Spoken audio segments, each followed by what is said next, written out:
বড় হওয়ার পরে এই প্রথম রোজারিটা দাদার বাড়িতে পালন করব নিজের আপন মানুষদের সাথে। আলহামদুলিল্লাহ দেখতে দেখতে কিভাবে রোজা চলে যাচ্ছে টেরই পেলাম না। আর কয়েকটা দিন বাদেই ঈদ, যেহেতু ঈদ আমরা একটু তাড়াতাড়ি চলে যাব কয়েকটা দিন আগেই, কারণ ঈদের সিজন এখন রাস্তাঘাটে প্রচুর জ্যাম থাকে। আর এই জন্য আমরা একটু তাড়াতাড়ি রওনা দিয়ে দেই। লঞ্চ ঘাটে আস্তে আস্তে আমাদের বিকাল 4টা বেজে যায়। আর আগে থেকে আমাদের লঞ্চে কেবিন নেওয়া ছিল, তো এসে আমরা কেবিনে উঠে যাই। আর এদিকে তো আমি খুবই এক্সাইটেড ছিলাম, অনেক আনন্দ লাগছিল, কারণ 2 বছর পর দাদার বাড়িতে যাচ্ছি। বড় হওয়ার পর থেকে কোরবানিটা দাদার বাড়িতে করলেও রোজারিটা তেমন করা হয়নি। যেহেতু গ্রামের বাড়িতে যাচ্ছি, তো গ্রামের বাড়ির সুন্দর সুন্দর ভিডিও পেতে হলেও অবশ্যই আমার ফেসবুক পেজ ফলো দিতে হবে। গ্রামের বাড়িতে যেহেতু ঈদ করেছি, তো এখানে আমি একটু নেট পাচ্ছিলাম না, নেটের অনেক সমস্যা করছিল, তো আমি চাইলেই একটা ভিডিও আপলোড দিতে পারিনি, তো এই জন্যই এই ভিডিওগুলো এখন আপলোড দেওয়া হচ্ছে। যাই হোক, কিছুক্ষণ পরে আমাদের ইফতারের সময় চলে আসে। আর এই প্রথমবার আমি লঞ্চে ইফতার করব, সেহরি করব, তো আমার তো খুবই ভালো লাগছিল।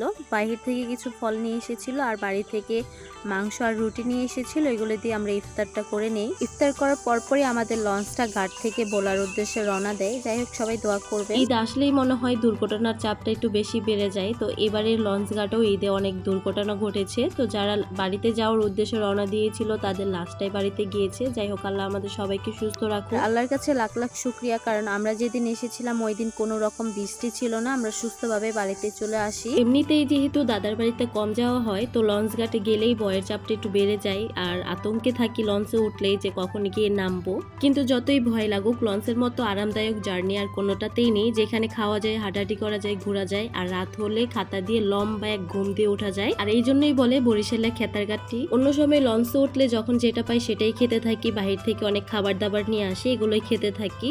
এবার যেহেতু রোজার মাসে লঞ্চে উঠেছি, তো সারাদিন রোজা রেখে কিছুই খেতে পারিনি। তো ইফতারির পর আম্মু আর আমার চাচি আম্মাকে নিয়ে ছাদে চলে আসি, আর এখানে এসে ঝালমুড়ি, পেয়ারা মাখা, চানাচুর এগুলোই খাচ্ছিলাম। আসলে তেমন মজা না, তারপরে একটু ট্রাই করেছি। ছাদে অনেকক্ষণ ঘোরাঘুরি করার পর আমরা কেবিনে এসে ঘুমিয়ে যাই, যেহেতু সারাদিন সবাই অনেক জার্নি করেছি। তো তার কিছুক্ষণ পরেই সেহরি সময় চলে আসে, আর এই ফার্স্ট আমি সেহরি করব লঞ্চে। লঞ্চের মধ্যে যে ক্যান্টিন থাকে, তো ওই ক্যান্টিন থেকে আমরা সেহরি খাবারটা অর্ডার দিই, তো ওরা কিছুক্ষণ পরে এসে দিয়ে যায়। আমরা সবাই মিলে আলহামদুলিল্লাহ সেহরিটা মজা করে খেয়ে নিই। তার কিছুক্ষণ পরেই কিন্তু আমাদের লঞ্চ ঘাটে চলে আসবে, এই জন্য আমরা আর ঘুমাইনি। তো রেডি টেডি হয়ে আমরা সবাই প্রস্তুত হয়ে আছি, একটু পর আমাদের নামতে হবে।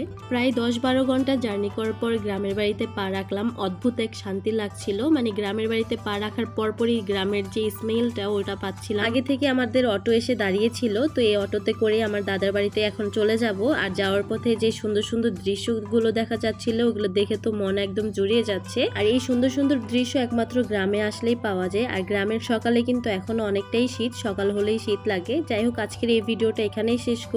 এরপর থেকে আমি গ্রামের বাড়ির ভিডিও আপনাদের সাথে শেয়ার করব।